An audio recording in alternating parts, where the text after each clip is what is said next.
Deixa eu te fazer uma pergunta. Só uma pergunta. Imagina que você tá numa fila de hospital. Você tá com dor, esperando há horas. De um lado, uma criança chorando. Ao fundo, um idoso encostado na parede sem cadeira nenhuma. E a recepcionista olha para a tela do computador e não vê ninguém na frente dela. Tá lá, vidrada na tela do computador. Você sente alguma coisa, né? Uma espécie de injustiça. Aquela sensação de que aquilo não deveria estar acontecendo ali, naquela fila do hospital. Sabe como se chama esse sentimento? É o reconhecimento intuitivo de que um direito está sendo violado. Porque existe uma lei que diz que você tem direito à saúde. Existe um artigo da Constituição que garante isso. Existe uma declaração internacional que afirma que todo ser humano merece cuidado. E mesmo assim, você está na fila, com dor, sem cadeira, sem ser visto, com a criança chorando do seu lado, com um idoso em pé, também sem cadeira. Esse é o problema central que a gente vai explorar hoje. Não basta que o direito exista no papel, ele precisa existir na vida. E quando ele não existe, o que isso diz de nós? O que isso diz da nossa sociedade? O que isso diz da nossa humanidade? Seja muito bem-vindo, seja muito bem-vinda ao Pode Ser Filosófica, podcast onde fazemos juntos o que a filosofia sempre propôs: pensar a vida com profundidade para vivê-la com mais consciência. Eu sou Jeff Alves e hoje chegamos ao 7º e último episódio da nossa série sobre direitos humanos. Nos episódios anteriores, a gente fez um longo caminho, percorremos a história, a definição, a internacionalização, os fundamentos filosóficos, o conteúdo concreto dos direitos e a questão da universalidade. Hoje é diferente. Hoje a gente sai desse mapa e entra no território. Se acomoda, pega um café, pega um chá, a conversa vai ser longa, tá? E espero transformadora. Vou partir de uma distinção que parece óbvia, mas que raramente a gente para pensar. Existe uma diferença enorme entre um direito que existe e um direito que acontece. Pensa assim, a Constituição Brasileira de 1988, chamada de Constituição Cidadã, e com razão, é um dos documentos jurídicos mais completos do mundo. Ela garante vida, ela garante liberdade, ela garante igualdade, saúde, educação, moradia, trabalho digno. Tem tudo lá dentro, escrito, assinado, promulgado. E aí você olha para a rua e vê um morador de rua que dorme no papelão. Vê a criança que não tem escola próxima. Vê o trabalhador que ganha menos do que precisa para viver com dignidade. Vê a mulher que tem medo de andar sozinha à noite.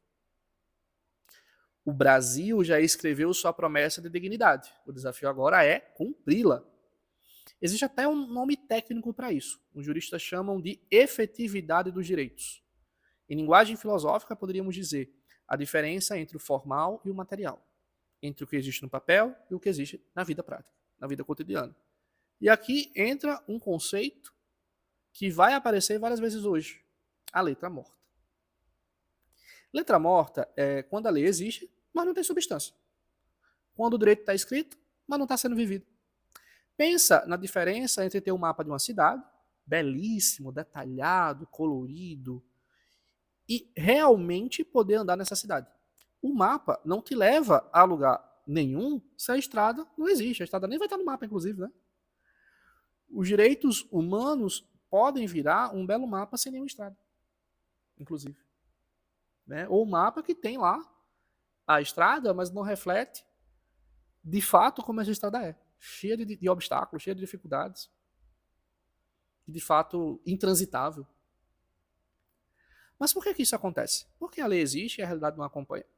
Há pelo menos 3 razões fundamentais, e vale a pena entender cada uma delas. A primeira é que a desigualdade no Brasil não é um acidente, ela é estrutural. Ela foi construída ao longo dos séculos, de escravidão, de exclusão, de concentração de poder e riqueza. Uma lei nova não desfaz uma estrutura, não desfaz uma estrutura velha de um dia para o outro. Você pode escrever que todos são iguais, mas se algumas pessoas nascem com acesso e outras nascem sem acesso, essa igualdade é formal e não material. É como dizer que todo mundo pode participar de uma corrida, mas alguns já estão no quilômetro 5 e outros no quilômetro zero. É a mesma pista, são as mesmas regras, mas os resultados são completamente diferentes. A segunda razão é que muitas pessoas simplesmente não sabem quais são seus direitos. Quantas pessoas conhecem o artigo 5º da Constituição? Quantas sabem que podem acionar a Defensoria Pública? Quantas sabem que existe a Comissão Internacional dos Direitos Humanos? Um direito que você não conhece é um direito que não pode ser exigido, e direito que não é exigido, some. A terceira razão, e talvez a mais delicada, é a questão da vontade pública. Implementar direitos custa. Custa dinheiro, custa reestruturação, custa redistribuição de poder. E há grupos que têm interesse em que certas estruturas permaneçam como estão. Isso não é um julgamento moral simplificado. É uma observação histórica. A efetivação de direitos sempre encontrou resistência daqueles que têm a perder com a mudança. Então, as três razões fundamentais para que demonstre essa diferença entre lei e realidade são a desigualdade como estrutura, a falta de acesso à informação e a vontade política. Né? A questão da vontade política. E aqui vai uma imagem que eu gosto muito para explicar isso. Né? Para explicar essa ideia de que direitos humanos não são apenas declarados, eles precisam ser realizados. E para realizar esses direitos humanos é preciso de esforço, consciência e compromisso coletivo. Imagina que você tem uma semente de árvore. Essa semente é real, ela existe de verdade, tá? Não é só imaginado.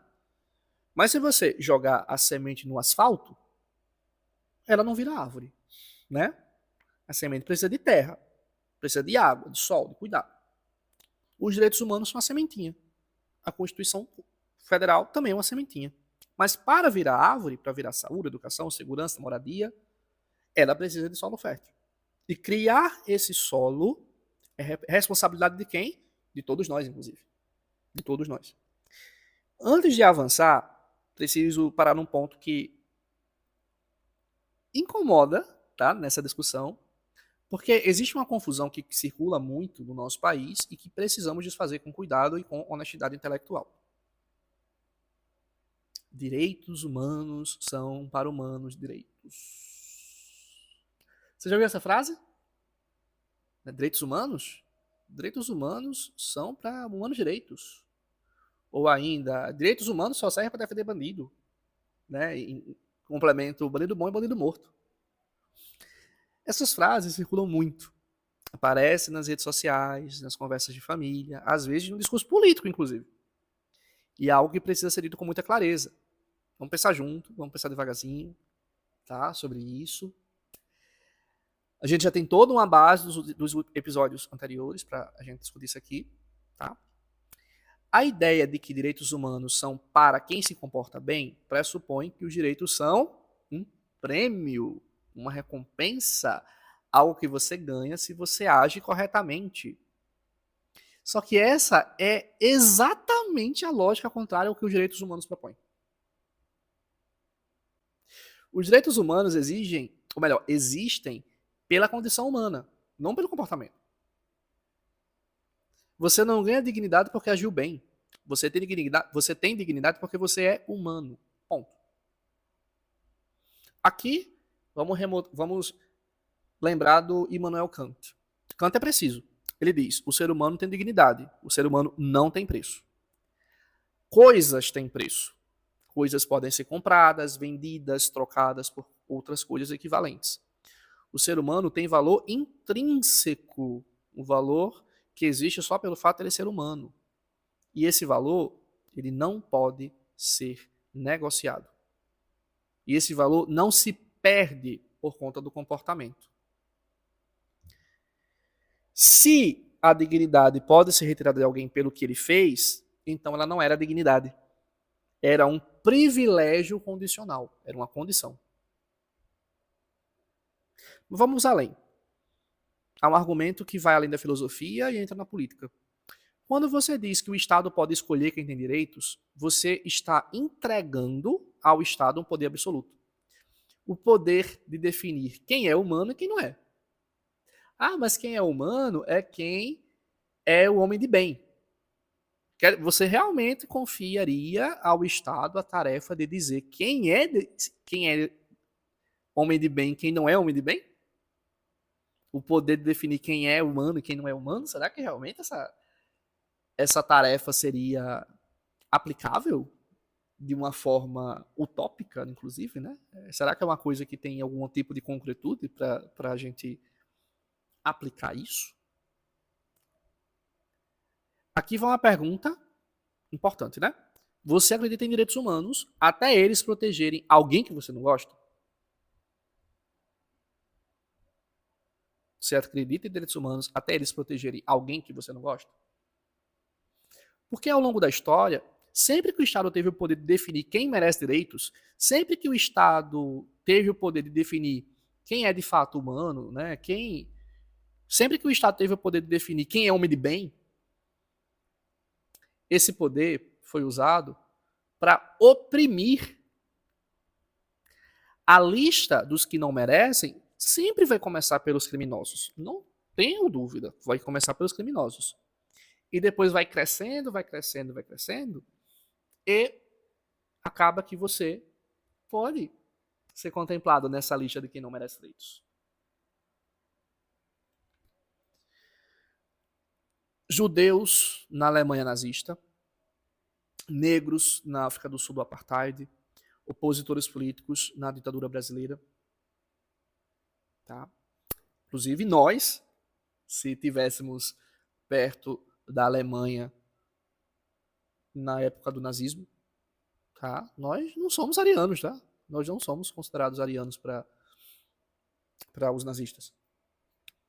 Nós também entraríamos nos campos de concentração junto com os judeus, tá? Em todos esses casos, o processo começou assim. Essas pessoas não merecem os mesmos direitos que nós.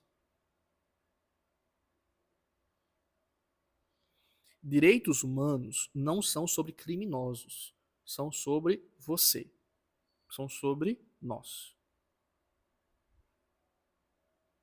E aqui está um ponto que pouca gente percebe.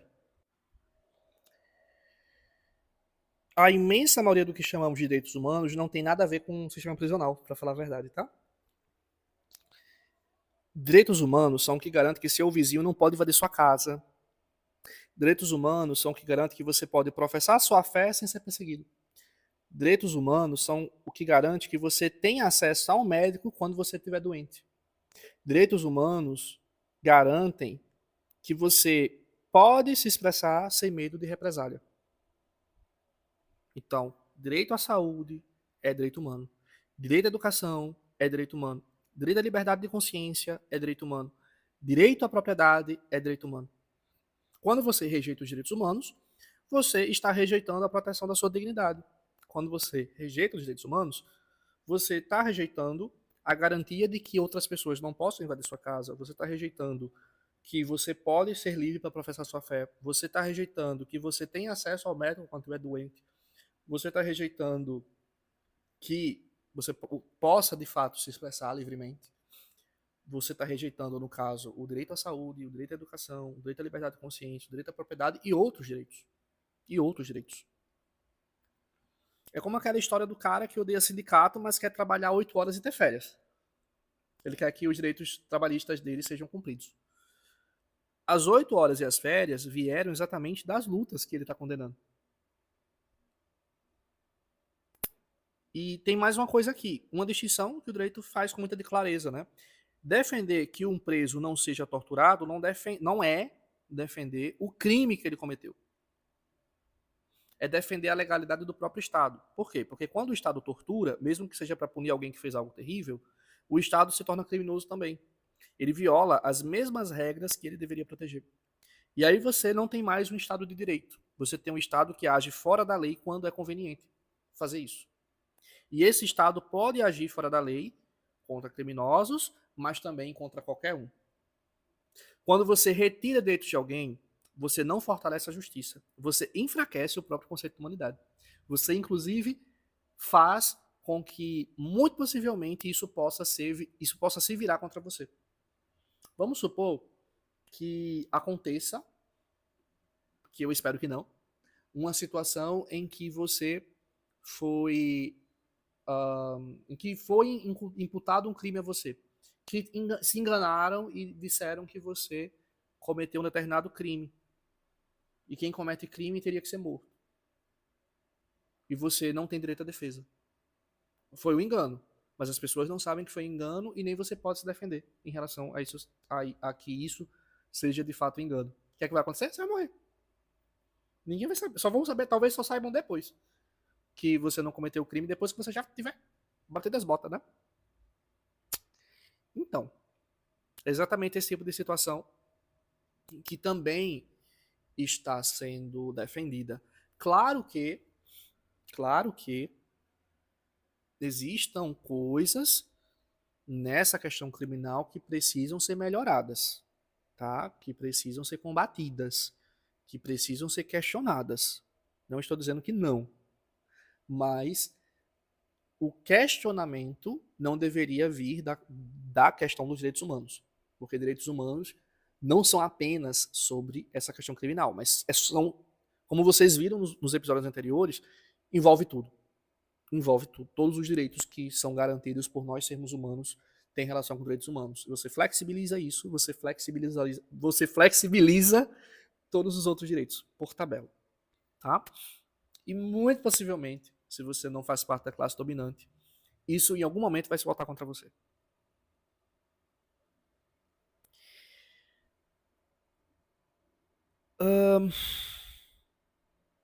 Agora eu preciso trazer algo que torne esse debate muito mais concreto. Porque quando falamos em violações de direitos humanos no Brasil, não estamos falando de casos abstratos. Estamos falando de vidas reais, de corpos reais, de dores reais. E essa dor não é distribuída igualmente. Vamos achar que todo mundo tem essas mesmas dores, porque não é assim que funciona. A desigualdade não é neutra. Existe uma afirmação que parece óbvia, mas raramente é levada a sério. Quando olhamos os dados de violações de direitos humanos no Brasil, uma coisa fica muito clara. Certas vidas são mais expostas do que outras vidas. Jovens negros são assassinados em proporção muito maior do que jovens brancos. Mulheres são as principais vítimas de violência doméstica. Povos indígenas têm seus territórios ameaçados. Pessoas LGBTQIA+, sofrem violência pelo simples fato de existirem. Isso não é coincidência. É o resultado de séculos de exclusão sistemática, de racismo, de patriarcado, de colonização. Aqui entra um conceito que acho fascinante e que vem da sociologia do direito, mas que é profundamente filosófico, claro, né? A interseccionalidade. O que é isso? É a percepção de que nós não somos apenas uma coisa, somos múltiplas identidades ao mesmo tempo. Gênero, raça, classe social, orientação sexual, região, geração. E essas identidades se cruzam, se intersectam, de maneiras que podem multiplicar a vulnerabilidade. Pensa assim, ser pobre já é uma vulnerabilidade. Ser mulher já é uma vulnerabilidade num contexto machista. Ser negra já é vulnerabilidade num contexto racista. Mas ser uma mulher negra e pobre não é simplesmente a soma dessas três vulnerabilidades. Não é simplesmente a soma da vulnerabilidade da pobreza, de ser mulher e de ser negra. É algo diferente. É uma posição social específica, com riscos específicos, com invisibilidades específicas. Não é simplesmente a soma. Às vezes é, a maioria delas, na verdade, muito pior do que a soma. Algumas vidas são mais expostas à violação do que outras. E reconhecer isso não é criar divisão, é enxergar a realidade como ela é. Vou trazer um caso concreto que ilustra muito bem o que estamos falando e que mostra como o Brasil já foi responsabilizado internacionalmente por falhar com seus próprios cidadãos, tá? A Fazenda Brasil Verde, no Pará. É o caso que vamos falar aqui. Trabalhadores rurais, em sua maioria pobres, vindo de regiões carentes, muitos deles analfabetos, foram submetidos a condições análogas à escravidão. Escravidão, tá? Escravidão. Isso foi alguns anos atrás. Jornadas exaustivas, alimentação precária, restrição de movimento, violência física, violência psicológica. O Estado brasileiro falhou em prevenir, em investigar e em punir. E o caso foi parar na Corte Internacional dos Direitos Humanos. O Brasil foi condenado. Porque um Estado que se compromete com os direitos humanos não pode simplesmente olhar para o outro lado quando essas violações acontecem. E aqui está a beleza do sistema internacional de proteção. Quando o Estado falha, existe uma instância superior que pode responsabilizá-lo. Mas tem algo que me preocupa ainda mais do que os casos que chegam à corte. São os casos que nunca chegam a lugar algum. Há uma forma muito específica de violar direitos humanos, que raramente é reconhecida como tal: a invisibilidade. Quando uma pessoa existe, mas não é vista. Quando o sofrimento existe, mas não é nomeado. Quando a injustiça acontece, mas não é registrada. Isso também é uma violação de direitos humanos. O direito de existir dignamente inclui o direito de ser reconhecido como humano. A barbárie não começa com violência. Começa com a negação da dignidade. Com a decisão, consciente ou não, de não ver o outro como igual. E é exatamente aqui que eu quero trazer uma perspectiva que me parece fundamental e que vai contra a ideia de que sofrimento é sempre uma questão pessoal. Antes de partir para essa ideia, vale ressaltar, né? A gente falou aqui sobre o caso em que o Brasil foi condenado, mas como também acontece, como a gente também viu em outros episódios, tá? Isso não significa dizer que todos os casos em que países vão contra os direitos humanos são responsabilizados, né? A gente também discutiu isso no episódio lá atrás, que inclusive alguns são, outros não, né? Também tem uma seletividade nesse processo e entra naquilo, né? Nem sempre o que está no papel é o que acontece na prática, né? Nem sempre o que está no papel é o que acontece na prática. Que é o que estamos discutindo aqui hoje. Por muito tempo, e isso vale tanto para a psicologia como para a cultura popular, havia uma ideia dominante. Se você está sofrendo, esse problema é seu. Esse problema é uma questão interna. Algo para resolver na sua cabecinha. Procure um terapeuta. Faz meditação. Pensa positivo. Desenvolve resiliência. Essas coisas têm valor sim. Não estou diminuindo o valor dessas coisas, da terapia, da meditação, do pensar positivo, da resiliência. Mas há um problema nessa visão quando ela se torna total. Ela ignora o mundo. E quando o mundo é injusto, o sofrimento que o mundo produz não é apenas individual, ele é coletivo, ele é político, ele é social. E aqui entra um conceito que é muito poderoso nessa discussão. O sistema individual muitas vezes é um sistema social. O sofrimento de uma pessoa pode estar denunciando a injustiça de um sistema. Pensa assim: uma mulher que vive com medo constante, que tem dificuldade de dormir, que está sempre em alerta, pode ser que seja uma mulher que esteja passando por algo clinicamente chamado de ansiedade. Nada impede que isso esteja acontecendo. Mas pode ser também que ela viva num bairro violento, que ela sofra assédio no trabalho, que ela sinta que suas dores nunca são levadas a sério.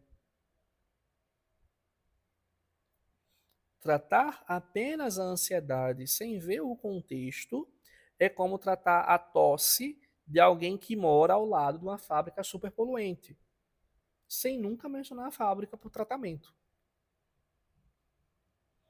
A psicologia contemporânea, especialmente no Brasil, tem feito um esforço de reconhecer isso.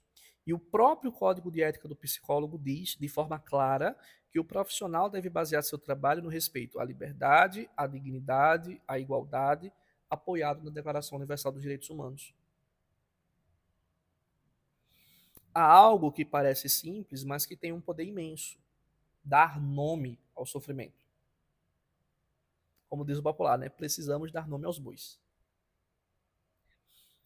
Quando alguém sofre racismo, né? Quando alguém que sofre racismo entra num consultório e ouve: o que você está sentindo tem um nome.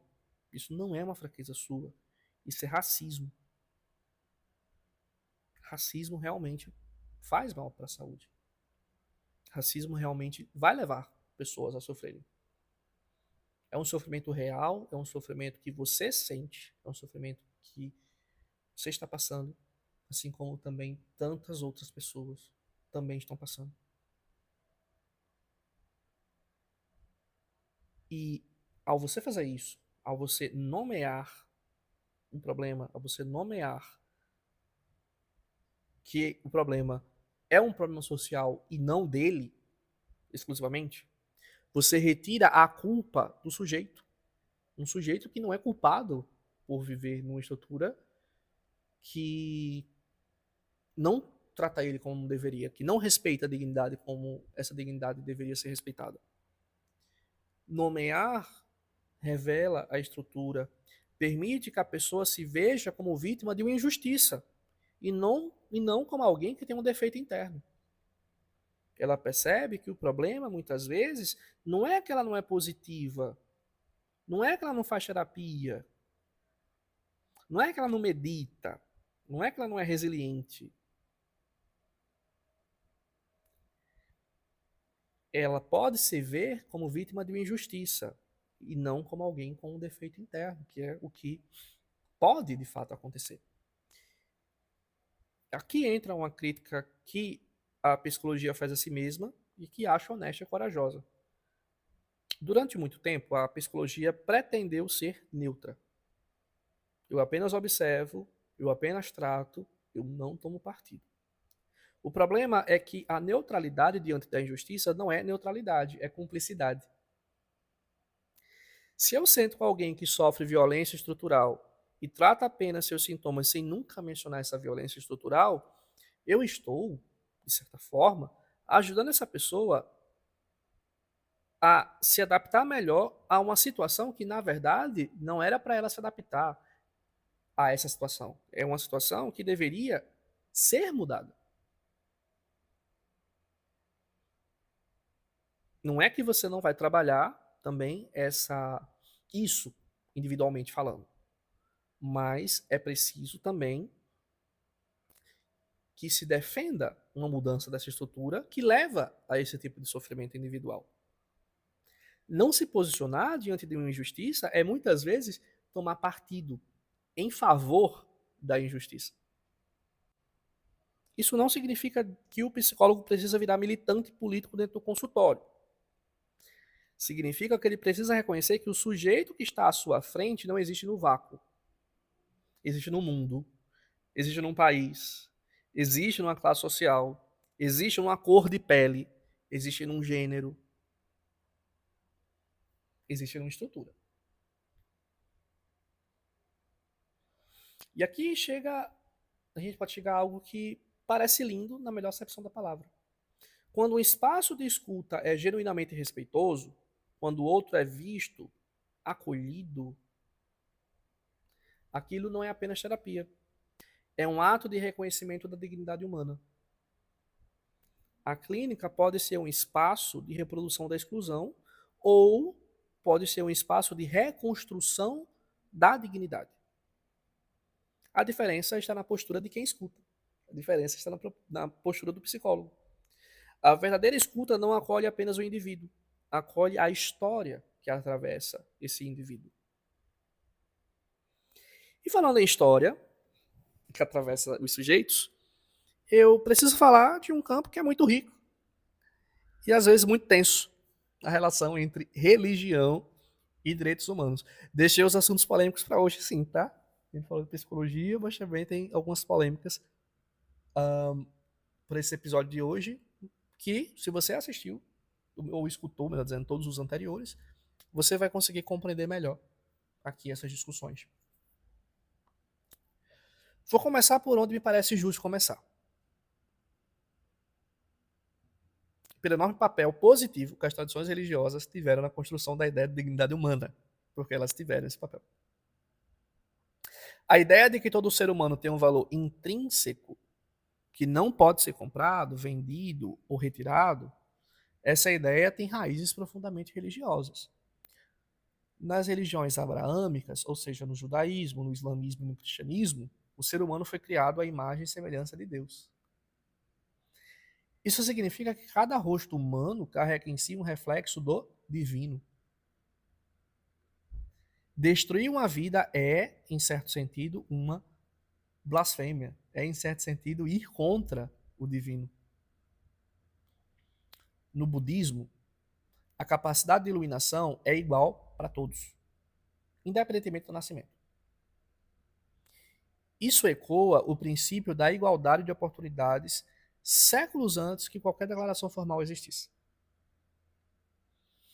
Nas religiões de matriz africana, o corpo é sagrado, o corpo é morada de forças espirituais. Violentar um corpo é ofender o sagrado. Muitos dos conceitos que hoje chamamos de direitos humanos têm raízes em debates teológicos sobre o que significa ser humano. Aliás, não é por acaso que grandes figuras da luta pelos direitos humanos foram profundamente religiosas. Martin Luther King falava em nome de Deus quando lutou pelos direitos civis. Gandhi falava em nome de Deus quando resistia ao colonialismo. Desmond Tutu falava em nome de Deus quando combatia o apartheid. A fé pode ser uma força extraordinária de libertação e de defesa da dignidade humana. Mas é algo que a gente não pode ignorar. E que me parece que uma conversa honesta precisa acontecer aqui nessa discussão. As mesmas instituições religiosas que afirmaram a dignidade humana também, ao longo da história e ainda hoje, protagonizaram violações dessa mesma dignidade. A Inquisição, a legitimação da escravidão, a perseguição de dissidentes, a exclusão de mulheres, a condenação de pessoas por sua orientação sexual. E aqui estamos nós num ponto de tensão filosófica genuína. Porque existe um conflito real entre dois valores que merecem respeito. Quando uma tradição religiosa, em nome de sua fé, viola a dignidade de alguém, como é que fica esse conflito? O direito tem uma resposta para isso. Ela é elegante, embora nem sempre fácil de aplicar. O Estado laico não interfere no que a religião pensa. Você pode crer no que você quiser. Você pode pregar o que quiser dentro da sua comunidade de fé. Mas o Estado pode interferir no que a religião faça. Quando essa religião quando esse fazer religioso viola a integridade física, psicológica ou civil de alguém. Quando isso acontece, o Estado pode sim interferir. Você pode pregar que determinado comportamento é pecado, mas você não pode incitar violência contra quem pratica o comportamento X, para quem pratica aquele comportamento que você condena. Você pode ter uma doutrina sobre gênero, mas você não pode praticar o que o Conselho Federal de Psicologia chama de terapia de reversão, caso você seja psicólogo, que causam dano psicológico documentado cientificamente, inclusive. Nem toda tradição é justa e nem toda ruptura com a tradição é destrutiva. Às vezes, o amadurecimento exige revisar o que herdamos, tá? Inclusive, existem religiões que perseguem outras, né? Também existem religiões que perseguem outras. E aí, né, é outra situação que o Estado pode intervir. Mas, sabe onde eu vejo um ponto de encontro profundo entre essas tradições religiosas e direitos humanos? Na sacralidade da pessoa. Cientistas da religião têm observado que os direitos humanos funcionam no mundo moderno como uma espécie de religião civil. O indivíduo tornou-se o novo sagrado. Violar um direito humano provoca uma indignação moral que é quase religiosa em sua intensidade. É uma resposta quase religiosa. Quando alguém maltrata uma criança, quando alguém humilha um idoso, quando alguém viola a dignidade do outro ser humano, há uma reação visceral em nós que vai além do racional. É como se algo sagrado tivesse sido profanado. Talvez porque seja exatamente isso, né? Talvez porque a dignidade humana seja de fato sagrada, independentemente do vocabulário que você use para afirmar tal sacralidade.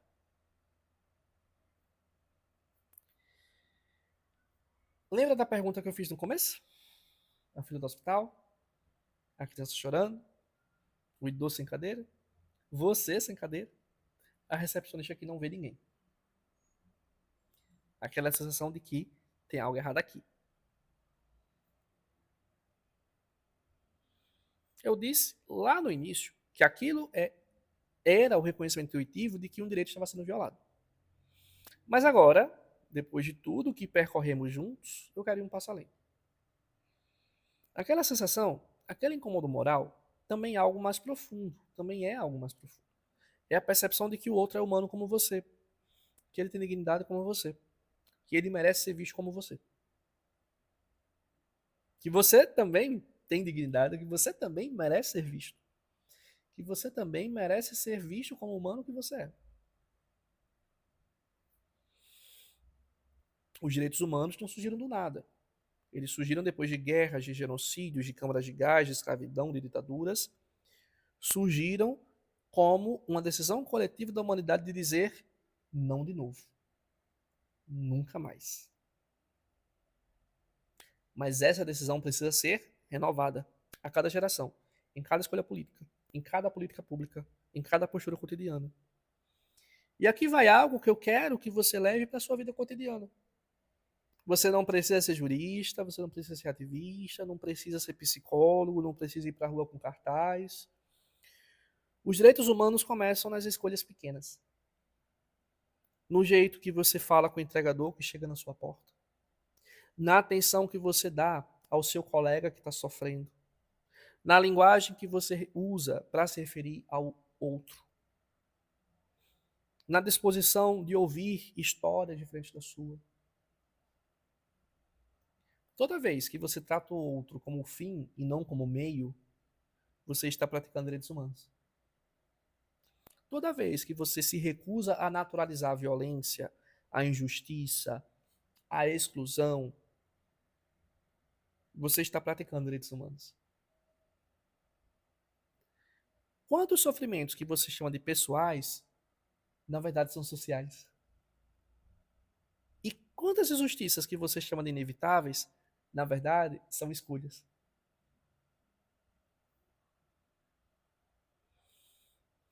Há uma medida simples e exigente para avaliar qualquer sociedade. Não é o PIB. Não é o número de leis aprovadas. Não é a posição em rankings internacionais. Uma pergunta mais simples, mas mais radical. Né? Radical no sentido de que vai mais na raiz, que vai mais no fundamento. Uma sociedade não é medida pelas leis que escreve, mas pela dignidade que consegue sustentar. E sustentar a dignidade é um trabalho de todos os dias, de todos nós. Antes de encerrar, quero deixar com imagem. Direitos humanos são como uma tocha. Eles iluminam, podem iluminar, né? Mas só iluminam se alguém carregar essa tocha. Se alguém os carregar. Ao longo da história, houve pessoas que carregaram essa tocha. Às vezes, inclusive, a um custo imenso. Às vezes, ao custo da própria vida. Foram perseguidas, silenciadas, mortas, por defender que o outro também é humano. A tocha chegou até nós. A tocha chegou até você. O que fazemos com ela é nossa escolha.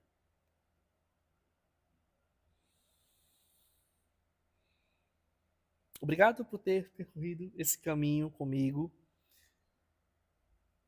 Foi um episódio, né, longo, mais um desses episódios longos, de uma série de 7 episódios sobre esse tema.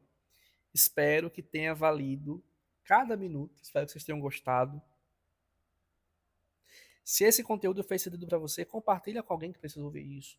Se você concorda, não concorda com alguma das coisas que foi discutida, comenta. Aqui não é um espaço para falar de verdades absolutas, é um espaço de construção de conhecimento e essa construção acontece justamente num processo dialético, né? Onde cada um contribui com o seu ponto de vista. A ideia não é dizer somente esse ponto de vista que é certo. Veja que a gente trouxe diversas abordagens sobre vários problemas ao longo da série. Mas é fazer você refletir e ter um embasamento para defender aquilo que você deseja defender, que você vê como racionalmente mais congruente para você, tá? Então, não leva as discussões que temos aqui como respostas definitivas sobre o tema, mas como propostas de reflexão sobre o tema, inclusive que, com base naquilo que falamos, você possa ter suas discordâncias, você possa ter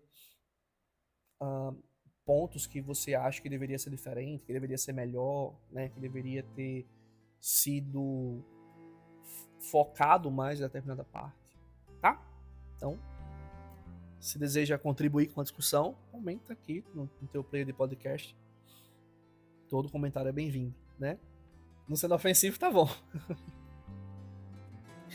Se compartilha com alguém que precisa ouvir esse conteúdo, tá? Avalie o podcast. Eu vejo que tem muita gente que assiste, mas às vezes não curte, ou às vezes não avalia. No Spotify, por exemplo, né? Tem o cantinho lá para você dar estrelinhas pro podcast. Se puder, agradeço, porque é assim que a gente é recomendado para que mais pessoas possam ter acesso a essas discussões, tá? Acima de tudo, leva essa conversa para a vida, leva as tuas conclusões para a vida. Principalmente se essas conclusões te levam a ser alguém melhor, tá? A transformar o mundo de um modo mais positivo. Então, brigadão por ter acompanhado até aqui, brigadão por ter acompanhado essa discussão sobre direitos humanos. Antes da discussão sobre direitos humanos, nós tivemos 2 episódios sobre raça. E, né, um episódio que discutia o conceito de raça e outro episódio que diferenciava a raça de etnia, tá? E aí, na sequência, a gente começou a falar sobre direitos humanos. Eu até falei, vamos dar um passinho para trás aqui, né? Agora, o próximo episódio, a gente vai começar a discussão sobre raça, tá? Ou melhor, continuar. Porque começar a gente já começou. Então, próximos episódios do podcast, continuidade da discussão sobre raça, tá? Espero que vocês gostem. Se tiverem sugestão de conteúdos também, podem mandar. Estamos aqui abertos às sugestões de vocês. Então, obrigadão por ter acompanhado até aqui. Até nosso próximo episódio.